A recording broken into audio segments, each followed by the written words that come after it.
ఈ రోజే డౌన్లోడ్ చేయండి. మీ ఫేవరెట్ షోస్ చూడండి. నువ్వెందుకంత టెన్షన్ పడుతున్నావమ్మా? నిజానికి నువ్వు సంతోషంతో ఎగిరి గంతయ్యాలి కదా. ధ్రువ్ ఉన్నతి విడిపోవడం అంటే రేఖా రాఘవులు విడిపోవడం. నీ మిషన్ పూర్తయిందిగా. నేను రేఖా రాఘవుల గురించి ఆలోచించట్లేదు. నేను నా స్నేహితురాలు చంద్రిక గురించి ఆలోచిస్తున్నాను. తను వసుధకి పెళ్లి చేస్తుంది. తను మన కుటుంబం మొత్తాన్ని ఆహ్వానించింది. అలాగా, ఇప్పుడు అర్థమైంది. ఏ జంటనైతే నువ్వు విడగొట్టావో ఇప్పుడు వాళ్ళని కలపలేవు. పైగా సూర్యవంశీ కుటుంబం జంటలుగా కాకుండా పెళ్లికి వెళ్తే అప్పుడు శైలజ గారి తల తీసేసినంత పనవుతుంది. అందుకే నేను దీనికోసం అందర్నీ ఒప్పించాల్సి ఉంటుంది. ఇదేమంత సులువైన పని కాదు. నేనేదో ఒకటి చెయ్యాల్సిందే.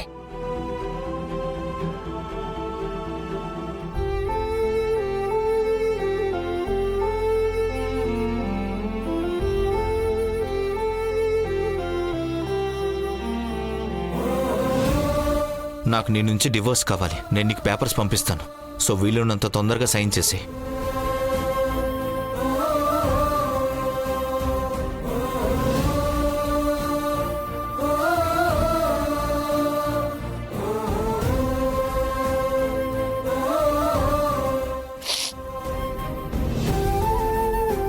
అమ్మా ఉన్నతి, జీవితం అంటే ముందుకి సాగిపోవాలి. కానీ నిన్ను నువ్వు ఒక్కసారి చూసుకో. ఇంతకు ముందు ఎక్కడున్నావో అక్కడే ఉన్నావు. నీ సొంతం కాలేని అదే అబ్బాయి కోసం కన్నీళ్లు కారుస్తున్నావు. అత్తయ్య, మీరు నా పుండు మీద కారం చల్లటానికి వచ్చినట్లయితే ప్లీజ్ వెళ్ళిపోండి. నేను ఆల్రెడీ చాలా టెన్షన్లో ఉన్నాను. మీకు తెలుసా, ధ్రువ్ నాకు డివోర్స్ ఇచ్చేస్తాను అంటున్నాడు. అదే కదా, నేను అందుకే వచ్చాను. నీ డైవర్స్ని ఆపించడానికే. నా దగ్గర ఒక ప్లాన్ ఉంది. అప్పుడు ధ్రువ తిరిగి నీ జీవితంలోకి వచ్చేస్తాడు.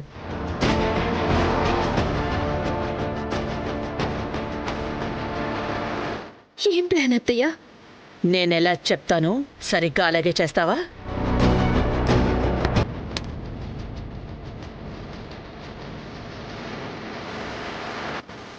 ధ్రువ్, ఇలా ఎవరైనా సడన్ గా డివోర్స్ నోటీస్ ఇస్తారా ఏంటి? తనకి తాను నిప్పంటించుకోబోయింది. అయితే నేను ఇప్పుడు అవన్నీ అస్సలు పట్టించుకోను. ఆపు ధ్రువ్. ఉన్నతి తప్పు చేసిందని నువ్వు మంచి చెడుల వ్యత్యాసమే మర్చిపోవాలని లేదు. అమ్మ, ఈ రోజు వరకు మనం అన్ని చోట్ల మంచితనంతోనే పోయాం. అందుకే మనకి ఇవన్నీ జరుగుతున్నాయి.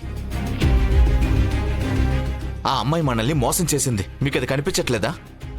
తనకు తెలుసు మనం మంచి వాళ్ళమని. అందుకే తను ఈ ప్లాన్ చేసి మనల్ని ఇందులో ఇరికించేసింది. తనకి చాలా బాగా తెలుసు మనం ఏదైతే చూస్ చేసుకుంటామో అది మన పరువే. అందుకే తను ఇదంతా చేసింది. అందుకే నాకు ఇప్పుడు మంచిగా ఉండాలని లేదు. అలానే మంచి చెడుల మధ్య తేడా చూడాలని లేదు. నాకు అమ్మాయి నుంచి డివోర్స్ కావాలి, అంతే. సరే,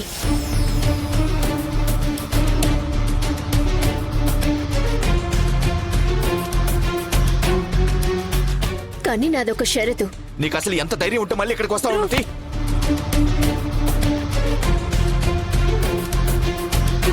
అత్తయ్యకి ఒక ఫ్యామిలీ ఫ్రెండ్ ఉన్నారు, చంద్రిక గారు. ఆవిడ మనల్ని వసుధ వెడ్డింగ్ కి ఇన్వైట్ చేశారు. మనం అక్కడికి కలిసి వెళ్లాల్సి ఉంటుంది. అండ్ అక్కడ అన్ని పనులు భార్యాభర్తల్లా చేయాల్సి ఉంటుంది. అసలు మన మధ్య ఎప్పుడు ఏ గొడవలు జరగనట్టు. ఈ అమ్మాయికి మతిపోయినట్టుంది. ఏదేదో మాట్లాడుతుంది. పైగా నేను దీనికి ఒప్పుకుంటానని అనుకుంటుంది.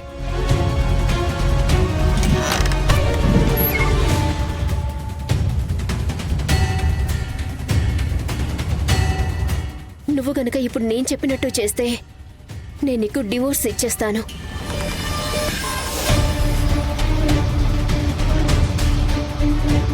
అండ్ నీకు నా నుంచి స్వేచ్ఛ దొరుకుతుంది.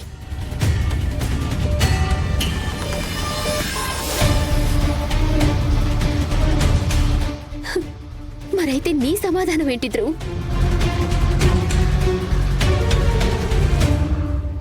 నా సమాధానం నోనే. రాఘవ, చూడు, చంద్రిక ఆంటీ మనల్ని పెళ్లికి ఆహ్వానించింది. మనం రాము అని చెప్పలేం కదా. దానికి తోడు ఊళ్ళో మనకి చాలా గౌరవం ఉంది. రాఘవ, రేఖ నీ భార్య. అందుకే తనకి మన కుటుంబంలో ప్రత్యేక స్థానం ఉంది. నువ్వు ఒకసారి తనతో మాట్లాడు. నువ్వు రిక్వెస్ట్ చేయి. తను అస్సలు కాదందు. నాకు తెలుసు అత్తయ్య, తనేం కాదన్నది. అందుకే నేను తననేమీ అడగను. ఇప్పటికే నేను తన విషయంలో చాలా తప్పు చేసేసాను. ఇంకా మళ్ళీ తనని మన కుటుంబం కోసం ఏమైనా చేయమని అడగడం అది కరెక్ట్ కాదు. అక్కడ మన బంధువులందరూ ఉంటారు నాన్న. నేను వాళ్ళకి ఏం సమాధానం సారీ చెప్పాలి? అత్తయ్య, నేను మీతో రావాలని మీరు అంటున్నారు కదా, నేను వస్తాను. కానీ ఒంటరిగానే అత్తయ్య, రేఖని అక్కడికి రమ్మని మాత్రం నేను చెప్పలేను. రాఘవ, నువ్వు ఒక్క మాట.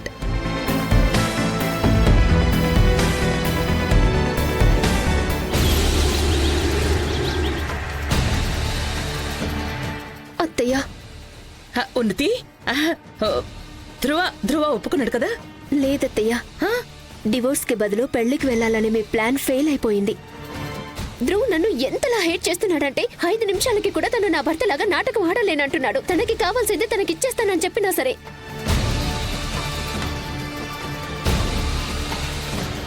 ఇప్పుడు మరి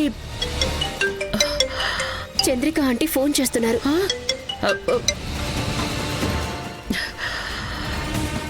ఏం సమాధానం చెప్పాలి? అమ్మా దుర్గమ్మ తల్లి, ఇప్పుడు ఈ సమస్య నుంచి ఎలా బయటపడాలి?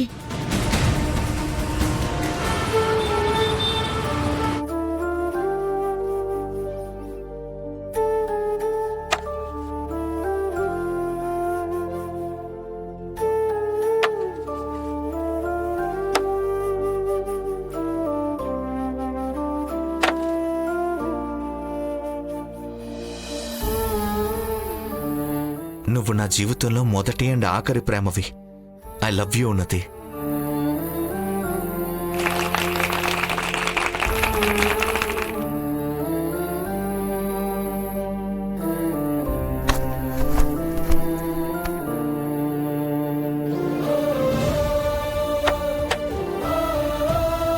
ధ్రువ్, ఏంటి నువ్వు చేస్తున్నదంతా? అక్క, ఏ వస్తువులైతే నాకు ఆ జ్ఞాపకాలను గుర్తు చేస్తుంటాయి దట్ ఒకప్పుడు ఉన్నతి నన్ను ప్రేమించిందని, నన్ను కేరింగ్ గా చూసుకుందో అని.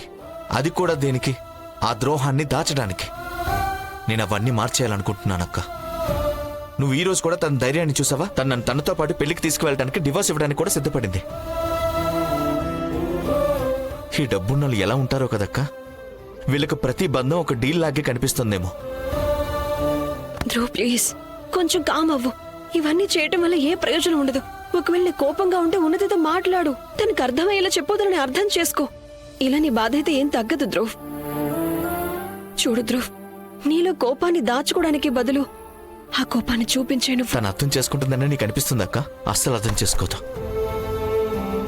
అవతల వాళ్ళకి నచ్చ చెప్పడం కష్టమైతే మనకి మనమే సర్ది చెప్పుకోవడం మంచిదవుతుంది. చూడు ధ్రువ్, నువ్వు అక్క ఇదంతా ప్లీజ్, నా బాధని నన్నే స్వయంగా ఫేస్ చేయి నువ్వు. బహుశా ఈసారి ప్రపంచాన్ని మారిస్తే నాకు మనశ్శాంతి ఉంటుందేమో.